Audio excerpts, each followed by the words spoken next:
আজ যে নতুন চ্যাপ্টারটি আরম্ভ হবে সেটা হচ্ছে তেজস্ক্রিয়তা।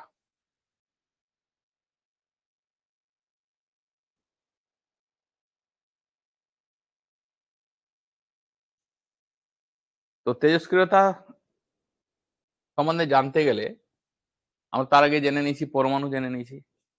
তো তেজস্ক্রিয়তার কারণ কি? যদি তেজস্ক্রিয়তা জিনিসটা কি? তেজস্ক্রিয়তা হচ্ছে একটা মৌলগুলো থেকে, ভারী যে সমস্ত মৌল সেগুলো থেকে কি হয়, ক্রমাগত স্বতঃস্ফূর্ত হবে, মানে নিজে নিজে কোনো কিছু চাপ বা উষ্ণতা বা আলো কোনো কিছুই দিতে হয় না। না দিয়ে কি হয়, ওদের থেকে এক ধরনের রশ্মি নির্গত হতে থাকে। ঠিক আছে? নিউক্লিয়াস থেকে কি হয়, স্বতঃস্ফূর্ত ও নিরবিচ্ছিন্ন ভাবে রশ্মি নির্গত হতে থাকে। এই রশ্মি কি করতে পারে? এই রশ্মি কোনো যদি ফটোগ্রাফিক প্লেটের মধ্যে দেওয়া হয়, সেই প্লেটটাকে নষ্ট করে দিতে পারে। কোনো গ্যাস যেমন হাইড্রোজেন, নিয়ন, হাইড্রোজেন, নাইট্রোজেন, অক্সিজেন, এই সমস্ত গ্যাসগুলোকে কি করে আয়নে পরিণত করে দিতে পারে। ঠিক আছে? আয়ন বলতে আয়নিত মানে প্লাস হতে পারে, মাইনাস হতে পারে। তাহলে কোনো গ্যাসের মধ্যে দিয়ে গেলে এই গ্যাস কি করে আয়নিত করতে পারে, গ্যাসকে আয়নিত করবে। চাপ, তাপ, আলো, অনুঘটক কোনো কিছুই দ্বারা প্রভাবিত হয় না, স্বতঃস্ফূর্ত হবে সবসময় রশ্মি নির্গত করতে থাকে। সে বিশেষ ধরনের রশ্মিকে বলা হচ্ছে কি তেজস্ক্রিয় রশ্মি, আর এই ঘটনাটা পুরোটাকেই বলা হচ্ছে তেজস্ক্রিয়তা। তাহলে কি হচ্ছে, যে কিছু কিছু ভারী মৌলের নিউক্লিয়াস আছে যেগুলা থেকে কি হয়, প্রতিনিয়ত অনবরত স্বতঃস্ফূর্ত হবে এবং নিরবিচ্ছিন্ন হবে কি হয়, শক্তি নির্গত হতে থাকে, রশ্মি নির্গত হতে থাকে, যা কি করে কোনো ফটোগ্রাফিক প্লেটকে নষ্ট করে, গ্যাসের মধ্যে দিয়ে গেলে গ্যাসকে আয়নিত করে, চাপ, তাপ, আলো কোনো কিছুই দ্বারা প্রভাবিত হয় না। তো সেরকম কি কি পরমাণু, ভারী মৌলের পরমাণু কোনগুলা? যাদের পরমাণু ক্রমাঙ্ক, এমন কিছু মৌল আছে যাদের পরমাণু ক্রমাঙ্ক কত, ধরো 82 এর উপরে, 82-র উপরে যে পরমাণু ক্রমাঙ্ক তার থেকে বেশি, এর থেকে বেশি 82 এর থেকে যারা বেশি পরমাণু ক্রমাঙ্ক বিশিষ্ট মৌল, 82 থেকে 83, 84, 85, 86, 87, 88, এই 82-র পরবর্তী যে মৌল, এই মৌলগুলা থেকে কি হয়, এক অদৃশ্য রশ্মি নির্গত হয়, যা কি করছে, ফটোগ্রাফিক প্লেটকে নষ্ট করে দিচ্ছে, গ্যাসের মধ্যে দিয়ে গেলে গ্যাসকে আয়নিত করে দিচ্ছে, চাপ, তাপ, আলো, অনুঘটক কোনো কিছুই দ্বারা তারা প্রভাবিত হয় না, প্রতিনিয়ত বিভাজন ঘটেই চলেছে, ভেঙেই চলেছে। তো এই ধরনের ঘটনাকে আমরা বলছি কি তেজস্ক্রিয়তা, এবং এই ঘটনাকে বলা হচ্ছে একটা নিউক্লিয় ঘটনা। ঠিক আছে? নিউক্লিয় কেন বলছে আসছে একটু পরে। হেনরি বেকারেল এটি প্রথম এই তেজস্ক্রিয়তা আবিষ্কার করেন। কে আবিষ্কার করেছিলেন সেটা নিয়ে একটু বলেন। হেনরি বেকারেল, তার নাম অনুসারে এই রশ্মির নামও দেওয়া হয়েছিল বেকারেল রশ্মি।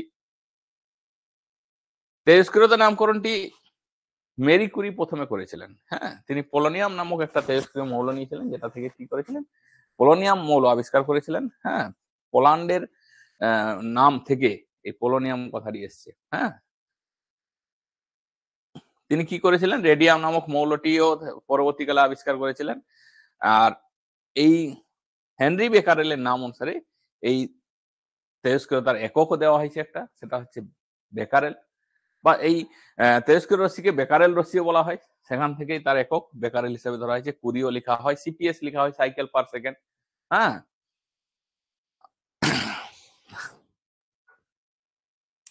আর পরবর্তীকালে রাদারফোর্ড গাইগার মুলার কাউন্টার বলে একটা ইউনিট আবিষ্কার করেন, পরিমাপ করার জন্য যন্ত্র আবিষ্কার করেন। সমস্ত তেজস্ক্রিয় মৌল লেড ধাতুতে গিয়ে শেষ হচ্ছে।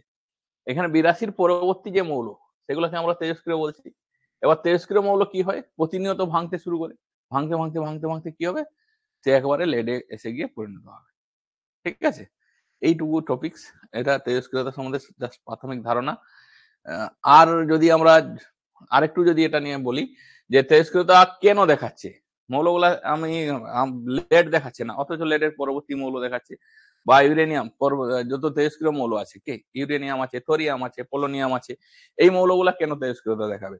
লেডের নিচে যে মৌলগুলা, বা ক্যালসিয়াম, সোডিয়াম, পটাশিয়াম, এইসব মৌলগুলো কেন তেজস্ক্রিয়তা দেখাচ্ছে না, প্রশ্ন আসতেই পারে মনে। তো তার কারণ হচ্ছে, তাহলে তেজস্ক্রিয়তা কেন ঘটছে তার কারণটা আগে আমাকে জানতে হবে। তো তেজস্ক্রিয়তার কারণ কি? তেজস্ক্রিয়তার কারণ, মূল কারণ হচ্ছে যেটা, পরমাণুর স্থিরতা কিভাবে তৈরি হয়। দেখো, পরমাণু স্থিরতা বলতে যেটা মাপা হয় নিউট্রন বাই প্রোটনের অনুপাত n/p, নিউট্রন, নিউট্রন এবং প্রোটন।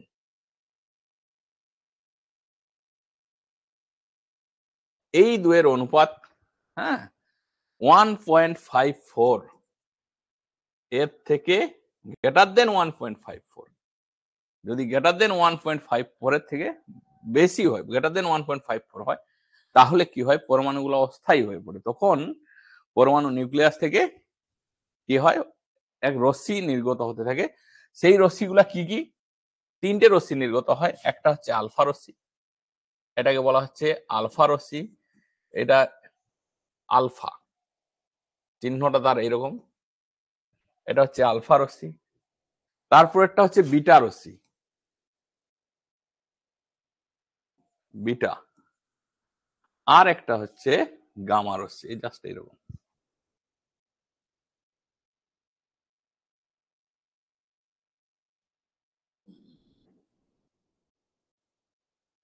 এইটা হচ্ছে গামা রশ্মি, এটাকে বলা হচ্ছে গামা।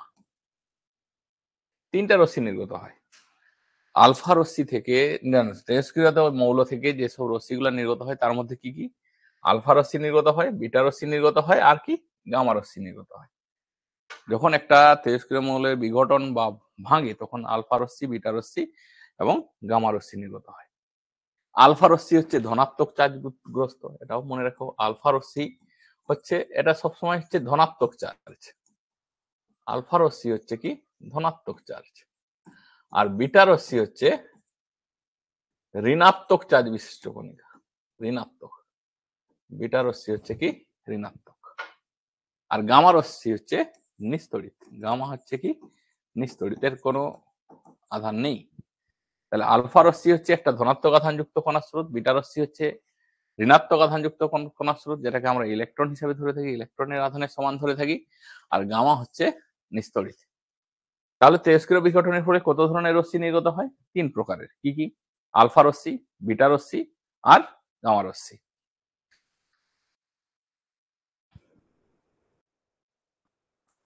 তাহলে তেজস্ক্রিয়তার কারণ হিসাবে আমরা কি বললাম, যে মৌলগুলি যখন কি হয়, নিউট্রন বা প্রোটনের অনুপাত। তেজস্ক্রিয়তা কেন দেখায়? যদি আমরা দেখি যে neutron by proton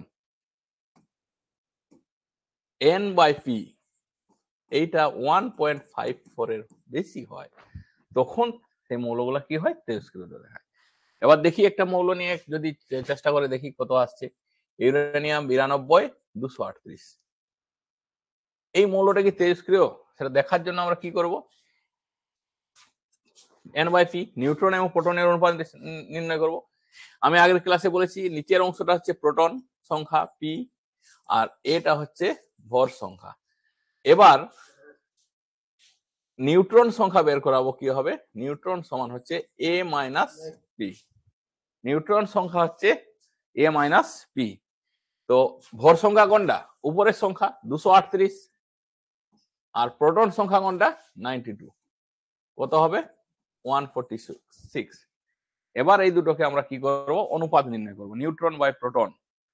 neutron by proton, neutron by proton 146 by 92।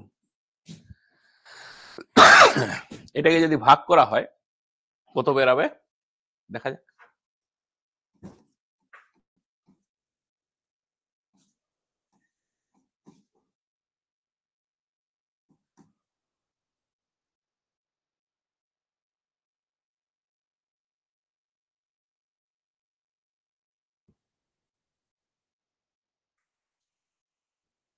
1.54 এর কাছাকাছি বেরোচ্ছে।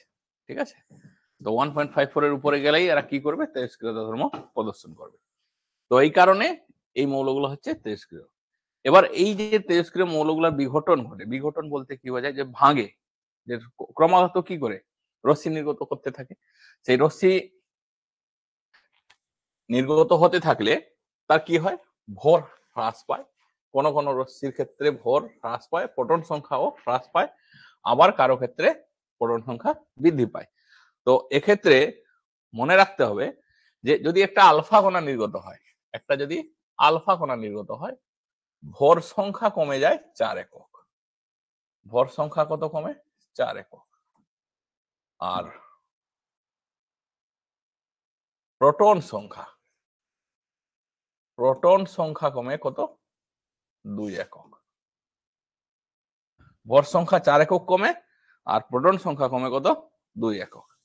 এবার একটা আলফা কণা নির্গত হলে ভর সংখ্যা কত কমে যাবে? 4 একক কমে যাবে। আর প্রোটন সংখ্যা কত কমে?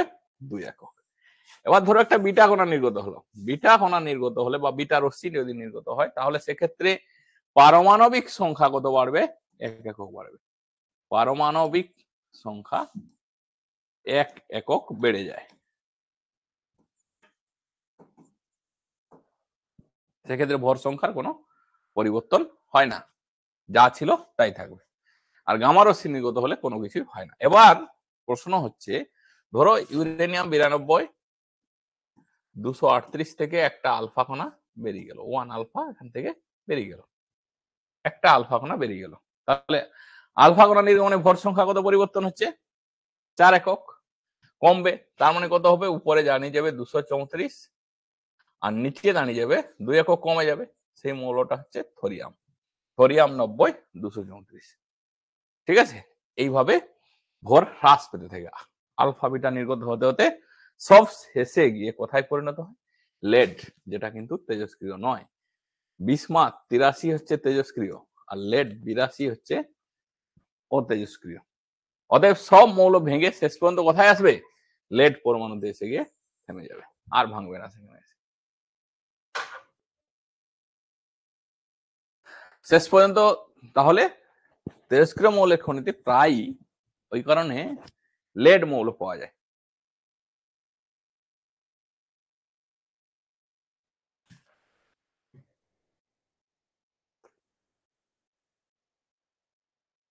এবার হচ্ছে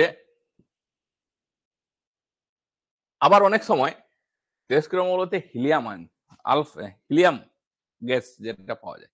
হিলিয়াম গ্যাস তোমরা সবাই জানো, এই হিলিয়াম গ্যাস তেজস্ক্রিয় মৌলতে খনিতে প্রায় পাওয়া যায়। কেন? এবার আলফা কণা যখন নির্গত হয়, আলফা কণা হচ্ছে হিলিয়াম আয়ন। এই হিলিয়াম আয়ন ছাড়া আর কিছু নয়। সে পরিবেশ থেকে একটা ইলেকট্রন গ্রহণ করে হিলিয়াম পরমাণুতে পরিণত হয়। তার ফলে কি হয়? সেই খনিতে, তেজস্ক্রিয় মৌলের খনিতে প্রায়শই হিলিয়াম পাওয়া যায়। আরেকটা, আলফা কণা বিটা কণা নির্গমনের পরেই গামা রশ্মি নির্গত হয়। তার আগে কিন্তু গামা রশ্মি নির্গমন ঘটে না। কারণ আলফা কণা বা বিটা কণা যখন নির্গত হয়, আলফা বিটা কণা নির্গমনের পর পরমাণুটা কি হয়? আনস্টেবল, অস্থায়ী হয়ে পড়ে। তখন স্থায়িত্ব লাভের প্রয়াসে সেখান থেকে কি হয়? বিটা কণা না গামা রশ্মি রূপে নির্গত হয়। তারপরে পরমাণুটি কি হয়? সেখানে গিয়ে স্থায়িত্ব লাভ করে। এবার যেটা হচ্ছে নিউক্লিয় বিভাজন। এবার এই নিউক্লিয় তেজস্ক্রিয়তাকে নিউক্লিয়াসেরও ঘটনা বলা হয়। এর কারণ কি?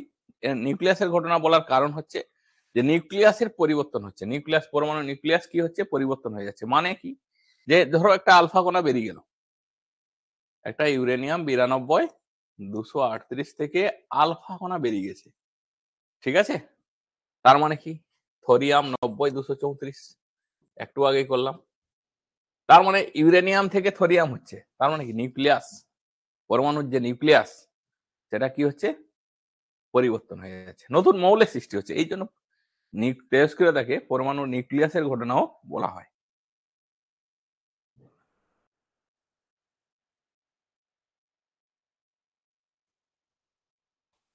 এবার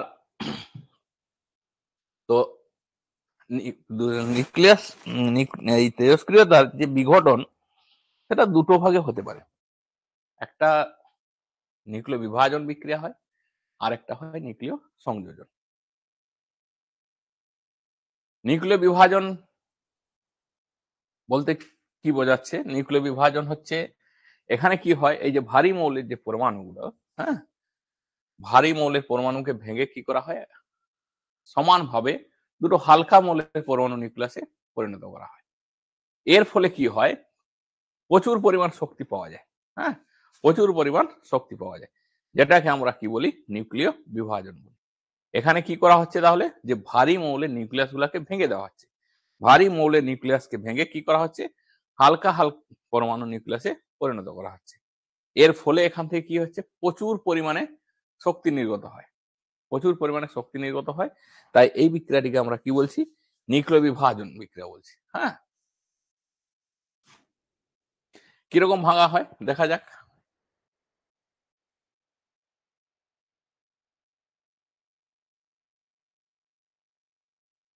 এটা হচ্ছে এই বিভাজন বিক্রিয়াটা ইউরেনিয়াম 92-235, এই যে তেজস্ক্রিয় মৌল, এই তেজস্ক্রিয় মৌলকে কি করা হয়, নিউট্রন কণা দিয়ে আঘাত করা হয়। নিউট্রন N01 নিউট্রন কণা দিয়ে আঘাত করলে কি হবে, এই পরমাণুটি প্রথমে জুড়ে যাবে, ইউরেনিয়াম 92-236 পরিণত হবে। কি করে জুড়বে, এই নিচের সংখ্যার সাথে নিচের সংখ্যা যোগ হবে, উপরের সংখ্যার সাথে উপরের সংখ্যা যোগ হবে। তার ফলে কি হবে, ইউরেনিয়াম 92-236 পরিণত হবে। এবার এটা বিভাজন ঘটবে, এভাবে ভাঙবে বেরিয়াম আর ক্রিপ্টন, বেরিয়াম আর ক্রিপ্টন, তার সাথে নিউট্রন।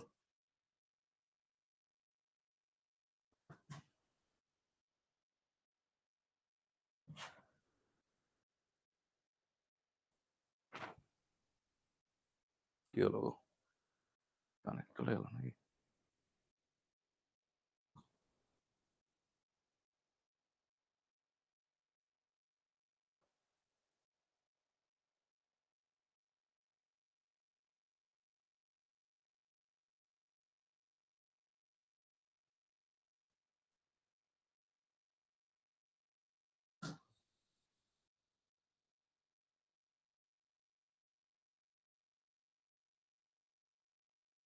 আচ্ছা, যাই হোক,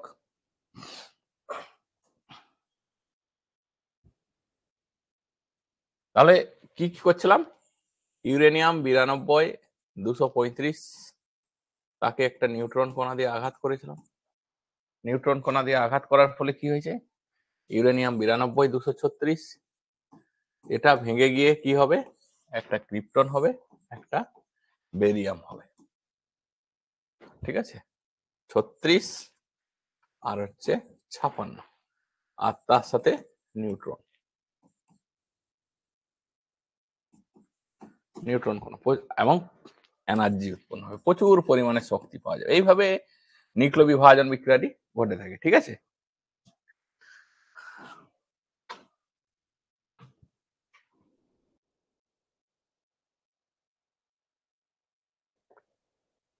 তাহলে কি হলো, যে একটা পরমাণু ভেঙে গিয়ে কি হচ্ছে দেখ, হালকা মৌলের দুটো নিউক্লিয়াস, যেগুলা কিন্তু অতেজস্ক্রিয়। তাহলে এই নিউক্লিয় বিভাজন বিক্রিয়া, নিউক্লিয় বিভাজন বিক্রিয়াকে কিভাবে কথায় কাজে লাগানো হচ্ছে সেটা পরে বলছি। তো এই হচ্ছে যে বিভাজন বিক্রিয়া, বিভাজন মানে হচ্ছে ভাঙা। ভাঙা শব্দ ভেঙে করে কি করা হয়, এখানে হালকা মৌলের নিউক্লিয়াসে পরিণত করা হয়।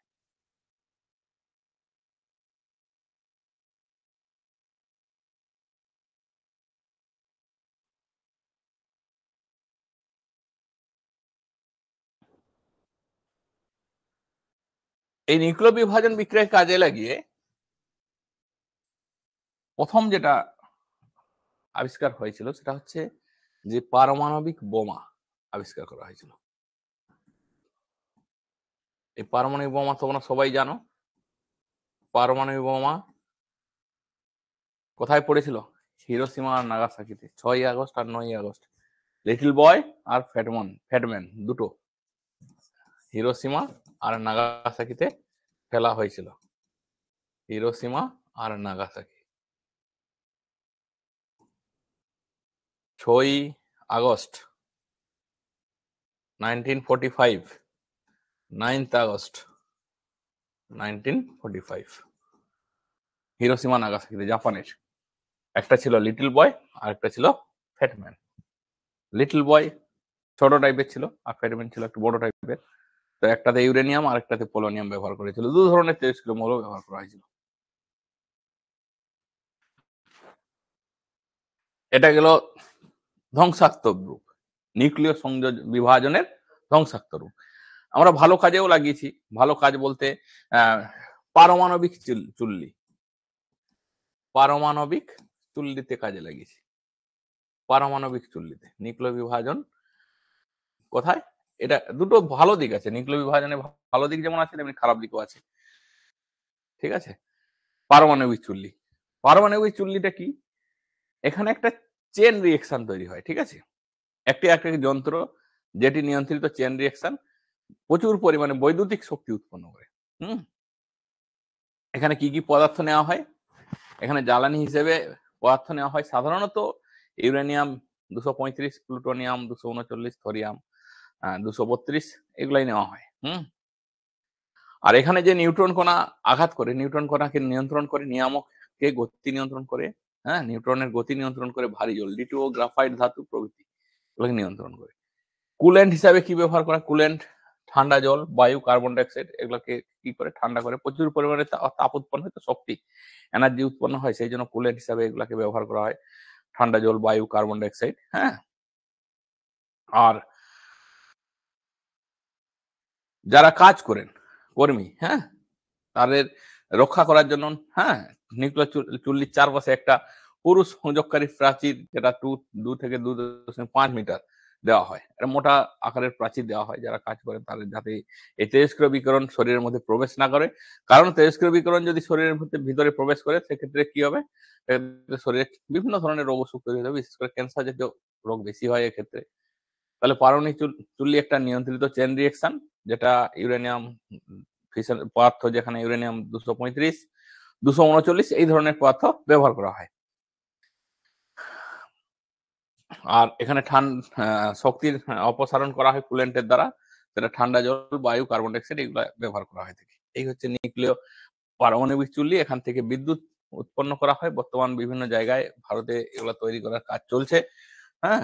কয়েকদিন আগে জাপানের ফুকুশিমাতে এই পারমাণবিক বিদ্যুৎ কেন্দ্র কি হয়েছিল? ফেটে গেছিল একটা দেওয়াল কিছু। তার জন্য কি হয়? তেজস্ক্রিয় বিকিরণ, সুনামির কারণে, ভূমিকম্পের কারণে ফেটে গেছিল। তার ফলে কি হয়? চারিদিকে তেজস্ক্রিয় বিকিরণ ছড়িয়ে পড়েছিল। ফলে প্রচুর মানুষ ক্ষতিগ্রস্ত হয়েছে এর ফলে। হুম ফার্মি বলে একজন বিজ্ঞানী প্রথম নিউক্লিয়ার রিয়েক্টর আবিষ্কার করেন, স্থাপন করেন ইউএস এর শিকাগো ইউনিভার্সিটিতে। ভারতের যে প্রথম নিউক্লিয়ার রিয়েক্টর স্থাপিত হয় সেটা কোথায়? মহারাষ্ট্রের টুম্বে বলে একটা জায়গা আছে। 1956 সালে এটা প্রথম এখানে স্থাপিত হয়েছিল। আর পারমাণবিক বোমা বললাম যে জাপানের 6 আগস্ট 1945, নাগাসাকি ফ্যাটম্যান 9 আগস্ট 1945 এটা নিক্ষেপণ করা হয়েছিল। পারমাণবিক বোমা অনিয়ন্ত্রিত একটা চেন রিঅ্যাকশন, যার ফলে বহু মানুষ, লক্ষ লক্ষ মানুষ মারা গেছিল।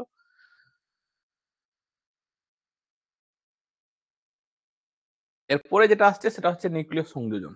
নিউক্লিয় সংযোজন কি? বিভাজন মানে কি? ভাঙলাম। সংযোজন মানে কি করব? জোড়া লাগাবো। ঠিক আছে? এইখানে তাহলে কি হচ্ছে? যে ভারী নিউক্লিয়াসকে ভেঙে দিলাম, ছোট ছোট নিউক্লিয়াসে পরিণত করলাম, যেটাকে আমরা বললাম বিভাজন। যার ফলে কি হচ্ছিল? শক্তি উৎপন্ন হয়েছিল। সেই শক্তিকে আমরা কোথায় কাজে লাগাচ্ছি? ভালো কাজেও লাগিয়েছিলাম, খারাপ কাজেও লাগিয়েছিলাম। ভালো কাজ কি ছিল? পারমাণবিক বিদ্যুৎ উৎপাদন। খারাপ কাজ কি ছিল? খারাপ কাজ ছিল যে পারমাণবিক বোমা তৈরি। নিউক্লিয় সংযোজন বিক্রিয়া কি? যে দুটো হালকা মৌলের নিউক্লিয়াস, ছোট ছোট নিউক্লিয়াস দুটোকে কি করা হয়? জোড়া লাগানো হয়। এক্ষেত্রে তারা একত্রে যুক্ত হয়ে একটা নিউক্লিয়াস গঠন করে এবং প্রচুর শক্তি নির্গত করে। ঠিক আছে? দুটো নিউক্লিয়াস যুক্ত হয়ে প্রচুর পরিমাণে শক্তি উৎপন্ন করে। এই দুটো নিউক্লিয়াস জুড়ে গিয়ে কি করবে? প্রচুর পরিমাণে এনার্জি পাওয়া যাবে এখান থেকে। যেটা কিন্তু এখনো পর্যন্ত নিয়ন্ত্রণ করা যায়নি। তখন সেই বিক্রিয়াকে আমরা কি বলি? নিউক্লিয় সংযোজন বিক্রিয়া। সাধারণত দুটো হাইড্রোজেন পরমাণু বেশি জোড়া লাগে এই বিক্রিয়াতে। তো এই নিউক্লিয়াসে এই সংযোজন বিক্রিয়া প্রচুর পরিমাণে শক্তি উৎপন্ন করা হয়, যে শক্তিকে আমরা নিয়ন্ত্রণ করতে পারিনি এখনো পর্যন্ত। তাহলে নতুন নিউক্লিয়াসের ভরের চেয়ে সংযোজিত নিউক্লিয়াসের ভর কি হয়? অনেক বেশি হয়। তাহলে দুটো যখন আমরা সেখানে কি করেছিলাম, ভেঙেছিলাম, দুটো ছোট ছোট নিউক্লিয়াসের ভর কমে গেছিল, এখানে কিন্তু ভর বেড়ে যাবে এবং তার সাথে প্রচুর পরিমাণ শক্তি উৎপন্ন হয়। এবং এই বিক্রিয়া ঘটাতে গেলে, এই বিক্রিয়া ঘটাতে সহজে ঘটানো যায় না, তার জন্য যে পরিমাণ তাপ শক্তি স্বাভাবিক লাগে তা কিন্তু স্বাভাবিকভাবে পাওয়া যায় না। তার জন্য কি করতে হয়, আগে নিউক্লিয় বিভাজন ঘটাতে হয়। কি করতে হয়, নিউক্লিয় বিভাজন ঘটাতে হয়। নিউক্লিয় বিভাজনের মাধ্যমে অতি উচ্চ তাপমাত্রা পাওয়া সম্ভব, এমনি স্বাভাবিকভাবে সেই তাপমাত্রা পাওয়া সম্ভব হয় না। তাই নিউক্লিয় বিভাজন ঘটানো হয় এবং উচ্চ চাপে এই বিক্রিয়াটি ঘটানো হয়, যার ফলে কি হয়, নিউক্লিয় সংযোজন বিক্রিয়া ঘটে। এই নিউক্লিয় সংযোজন বিক্রিয়া ঘটতে গেলে কোথায় কোথায় ঘটে যদি আমরা উদাহরণ দিই, হাইড্রোজেন বম, যেটা হচ্ছে তোমার কি, যে পারমাণবিক যে বোমা আবিষ্কৃত হয়েছে তার তুলনায় অনেক বেশি সেটা হাইড্রোজেন বোম তৈরি করা যায়। আর কি, আমাদের যে নক্ষত্র দেখতে পাই, সূর্য বা বিভিন্ন যে নক্ষত্রগুলি আছে, সেগুলোতেও প্রতিনিয়ত এই ধরনের নিউক্লিয় সংযোজন বিক্রিয়া ঘটে থাকে। সেখানে সেই জন্য সূর্য থেকে প্রচুর পরিমাণে তাপ শক্তি উৎপন্ন হয়, যেটা আমাদের খুবই কাজে লাগে এখানে। এবার এই তেজস্ক্রিয়তা, তাহলে কিছু পদার্থ আছে যেগুলো আইসোটোপ আছে, যেগুলো আমরা বিভিন্ন কাজে, আমাদের ব্যবহারিক কাজে অনেক জায়গায় কাজে লাগানো হয়, বিভিন্ন অসুখ বিসুখের ক্ষেত্রে, হ্যাঁ, বিভিন্ন ধরনের বিভিন্ন পদার্থ তৈরিতে এটা ব্যবহার করা হয়। যেমন আয়োডিন 131, মানে পারমাণবিক ভর ওটা, হ্যাঁ। থাইরয়েড গ্রন্থির কার্যকলাপ, থাইরয়েড গ্রন্থি কিভাবে কাজ করে তার অধ্যয়ন করতে এটি ব্যবহার করা হয়। কোবাল্ট 60, কোবাল্ট 60 কি, ক্যান্সার, দুরারোগ্য ব্যাধি, ক্যান্সারের চিকিৎসায় ব্যবহার করা হয় কোবাল্ট 60। পড়তে পারে কোশ্চেন, যে কোবাল্ট 60 বা ক্যান্সারের চিকিৎসায় ব্যবহৃত করা হয় এমন একটি তেজস্ক্রিয় আইসোটোপের নাম বলো, তখন লিখতে হবে তোমার কোবাল্ট 60, বা অপশন দেওয়া থাকবে 4টে। আয়রন 59, আয়রনের এমনি 56 হয়, আইসোটোপ 59, অ্যানিমিয়া নির্ণয় করতে ব্যবহার করা হয়। আর অপুষ্টিজনিত রোগ নির্ণয়ে ব্যবহার করা হয়। ফসফরাস 32, লিউকোমিয়া চিকিৎসা, সেটাও ব্লাড ক্যান্সার, হ্যাঁ। পলিসাইথোমিয়া চিকিৎসায় ব্যবহার করা হয় এগুলা, ফসফরাস 32। সোডিয়াম 24, লবণ দ্রবণের সঙ্গে ইনজেকশন, রক্ত জমাট বাঁধার উপস্থিতি শনাক্তকরণের এটা ব্যবহার করা হয়। বেশিরভাগটাই চিকিৎসা ক্ষেত্রে এই তেজস্ক্রিয় আইসোটোপের ব্যবহার আছে। তো কোনটায় কি ব্যবহার করা হচ্ছে সেটা জানতে হবে। তাহলে একটা নিউক্লিয় সংযোজন বিক্রিয়া ঘটাতে গেলে কি করতে হবে, একটা নিউক্লিয় সংযোজন বিক্রিয়া ঘটাতে গেলে একটা নিউক্লিয় বিভাজন বিক্রিয়া ঘটাতে হবে। তাই নিউক্লিয় সংযোজন করতে গেলে নিউক্লিয় বিভাজন আগে ঘটাতে হয়। কেন, কারণ কি, এই নিউক্লিয় সংযোজন ঘটানোর জন্য যে তাপ শক্তির প্রয়োজন হয় সেটা এমনি স্বাভাবিকভাবে পাওয়া সম্ভব নয়, তাই ওটাকে কি করতে হয়, নিউক্লিয় বিভাজন ঘটাতে হয়। নিউক্লিয় বিভাজন থেকে ওই তাপ শক্তি পাওয়া যায়। এবার হচ্ছে রেডিও কার্বন ডেটিং। এটা কি, রেডিও কার্বন হচ্ছে মানে কার্বনের বিভিন্ন আইসোটোপ থেকে আমরা বিভিন্ন ধরনের জৈব যৌগের বয়স, বিভিন্ন গাছের বয়স, বিভিন্ন প্রত্নতাত্ত্বিক যে ভাস্কর্য, সেগুলার বয়স এই রেডিও কার্বন ডেটিং এর মাধ্যমে নির্ণয় করা হয়। এটি প্রথম অধ্যাপক লিবির, হ্যাঁ, সর্বপ্রথম এর ধারণা দেন। এই প্রক্রিয়া জৈব যৌগের বয়স নির্ধারণ করে। এক্ষেত্রে কোন ধরনের আইসোটোপ ব্যবহার করে, মূলত এখানে যেটা ব্যবহার করা হয় সেটা হচ্ছে কার্বন 14, হ্যাঁ। এবং এটি কার্বন 14, সেই জন্য এটাকে রেডিও কার্বন ডেটিংও বলা হচ্ছে, হ্যাঁ। মুখ্যত এটা যে কোনো জিনিসের বয়স নির্ধারণের ক্ষেত্রে এটা ব্যবহার করা হয় বর্তমান। আর একটা হচ্ছে ইউরেনিয়াম ডেটিং। এটা কি করে, পৃথিবী আর যে পৃথিবীর মধ্যে যে শিলা আছে যার মধ্যে ইউরেনিয়াম আছে তার বয়স নির্ধারণ করতে এই ইউরেনিয়াম ডেটিং ব্যবহার করা হয়। তাহলে প্রথম কি কি ব্যবহার করা হচ্ছে, radio carbon dating, uranium dating, এইসব জিনিসই এখানে ব্যবহার করা হচ্ছে। তো তেজস্ক্রিয়তার কারণ কি বললাম আমি, তেজস্ক্রিয়তার কারণ বললাম যে N/P রেশিও, হ্যাঁ, যদি 1.5 এর থেকে বেশি হয় তখন সেটা কি করবে, তেজস্ক্রিয়তা প্রদর্শন করবে। এবার এই তেজস্ক্রিয়তার রশ্মিটাকে কি বলা হয়? অনেক সময় বলেছিলাম যে বেকারেল রশ্মি বলা হয়, কারণ বিজ্ঞানী হেনরি বেকারেল তার নাম অনুসারে এই রশ্মিটার নাম দিয়েছেন বেকারেল রশ্মি।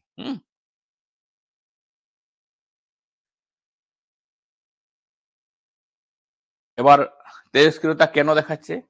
N/P রেশিও কারা কারা দেখাবে? যারা পিবি 82-208 লেড এর থেকে বেশি যাদের পারনির্ভর সেইগুলাই দেখাবে।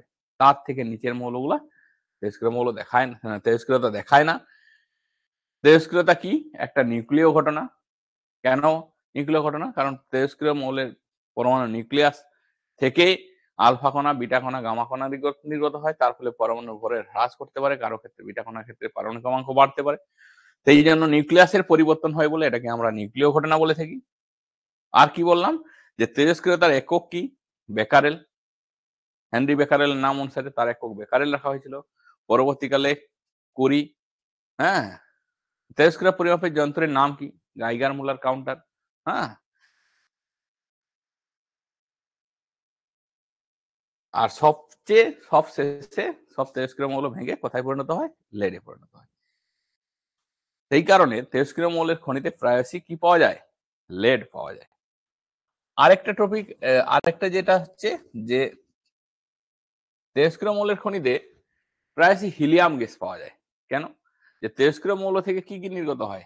আলফা, বিটা আর গামা নির্গত হয়। Alpha, beta, gamma. তো ওই আলফা কণাটা কি? আলফা কণা হচ্ছে একটা হিলিয়াম আয়ন। হ্যাঁ, এই হিলিয়াম আয়ন কি করে? পরিবেশ থেকে ইলেকট্রন গ্রহণ করে হিলিয়াম পরমাণুতে পরিণত হয়। সেই কারণে তেজস্ক্রিয় খনিতে প্রায়শই হিলিয়াম গ্যাস পাওয়া যায়। এটা দেখিয়েছিলাম নিউক্লিয় বিভাজন। নিউক্লিয় বিভাজন হচ্ছে যে ইউরেনিয়াম 92-235 সেটা নিউট্রন কণা দ্বারা আঘাত করা হচ্ছে তীব্র বেগে। আঘাত করার ফলে কি হচ্ছে? ইউরেনিয়াম 236 পরিণত হচ্ছে, সেটা ভেঙে গিয়ে বেরিয়াম আর ক্রিপ্টনে পরিণত হচ্ছে এবং তার সাথে প্রচুর পরিমাণে শক্তি পাওয়া যাচ্ছে। এই ইউরেনিয়াম কি করেছে? ইউরেনিয়ামকে ভেঙে হালকা মৌলের পরমাণু নিউক্লিয়াস করা হচ্ছে। বিভাজন মানে কি? তোমাকে ভেঙে যাচ্ছে। বিভাজন মানে ভেঙে যাবে। তো ভেঙে গিয়ে ছোট হালকা মৌলের নিউক্লিয়াসে পরিণত হবে। আর সংযোজন কি? দুটো হালকা মৌলের নিউক্লিয়াস জোড়া লাগানো। এইখানে একটা প্রশ্ন যে জোড়া লাগাতে বেশি শক্তির প্রয়োজন কেন? কারণ একটা ভাঙতে যত সহজ, জোড়া লাগানো এমনি কথায় আছে যে জোড়া লাগানো তত কঠিন। সেই জন্য আবার এক্ষেত্রে কি হচ্ছে যে প্রোটনের মধ্যে আকর্ষণ করাতে হচ্ছে দুটো হাইড্রোজেন পরমাণুর সংযোজন। মানে কি? দুটো হাইড্রোজেন পরমাণুর সংযোজন মানে হচ্ছে যে এর মধ্যে থাকবে কে? এর মধ্যে থাকবে প্রোটন থাকবে, আরেকটা কে থাকবে? নিউট্রন, আরেকটা ইলেকট্রন। এইগুলা সবকে কাছাকাছি আনতে হবে। তার মানে কি? নিজেদের মধ্যে পরমাণু ধনাত্মক চার্জ কি করে? পরস্পরকে বিকর্ষণ করে। ঋণাত্মক পরস্পর বিকর্ষণ করবে। ফলে কি হচ্ছে? ওই জোড়া লাগানোর জন্য প্রচুর পরিমাণ শক্তি দিতে হবে। এই কারণে যে শক্তিটা লাগে সেটা স্বাভাবিকভাবে পাওয়া সম্ভব নয়। তাই কি করা হয়?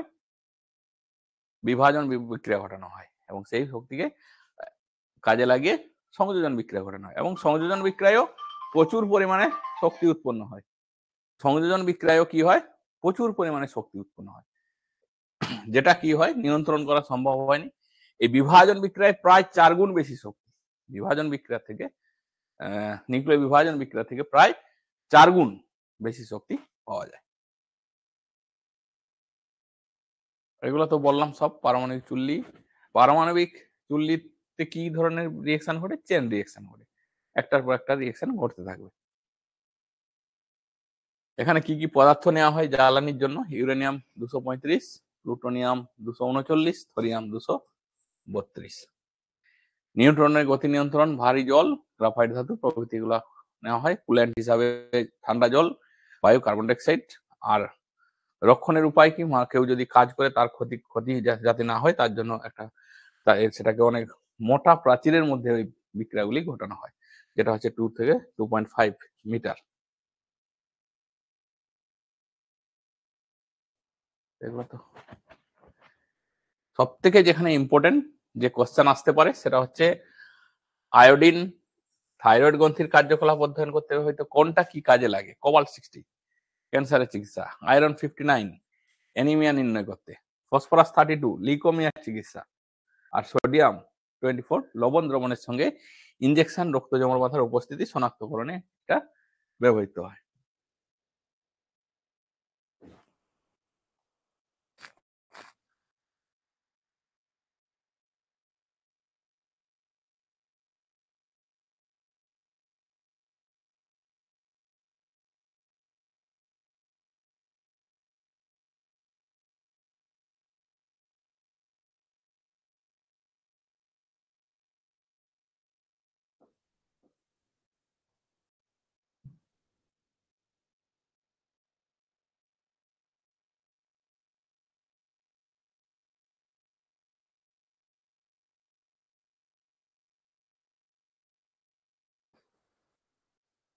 আরেকটা জিনিস হচ্ছে যে একটা তেজস্ক্রিয় বিঘটন ভাঙতে ভেঙে ভেঙে অর্ধেক পরিমাণ যেটা পরিণত হবে, ধরো একটা 100 ভাগ আমি নিয়েছি, 100 গ্রাম ভাঙতে ভাঙতে ভর হ্রাস পাবে, ভর হ্রাস পেতে পেতে কি হবে, সেটা হাফ পরিমাণে অর্ধেক পরিমাণে পরিণত হবে।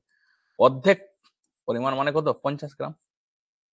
সেই 50 গ্রাম পরিণত হতে যে সময় লাগে, যে সময়, এই যে সময় লাগছে তাকে বলা হয় half life period. Half life period যেটা হচ্ছে অর্ধ জীবন কাল। ঠিক আছে, যেটা ভেঙে অর্ধেক পরিমাণ 100 গ্রাম থেকে 50 গ্রামে আসবে, 50 গ্রামে পরিণত হতে যে সময়টা লাগবে সেটাকেই বলা হচ্ছে তার হাফ লাইফ পিরিয়ড বা অর্ধ জীবন কাল।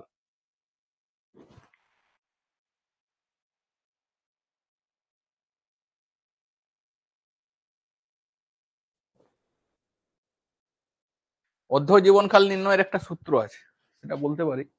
সূত্রটা হচ্ছে টি হাফ সমান টি হাফ, অর্ধ জীবনকালকে এই টি হাফ দ্বারা প্রকাশ করা হয়। টি হাফ লিখে ভালো করে দিলে বোঝা যাবে সূত্রটা কি।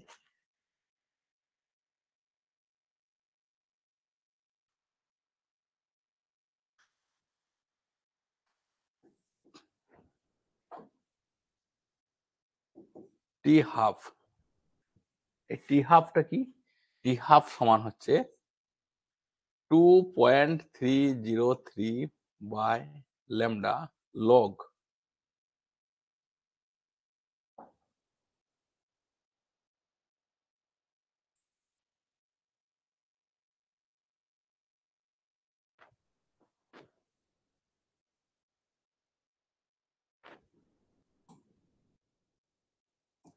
A0 বাই এ, এটা হচ্ছে সূত্র। এত সূত্র ডিটেলসে লাগবে না।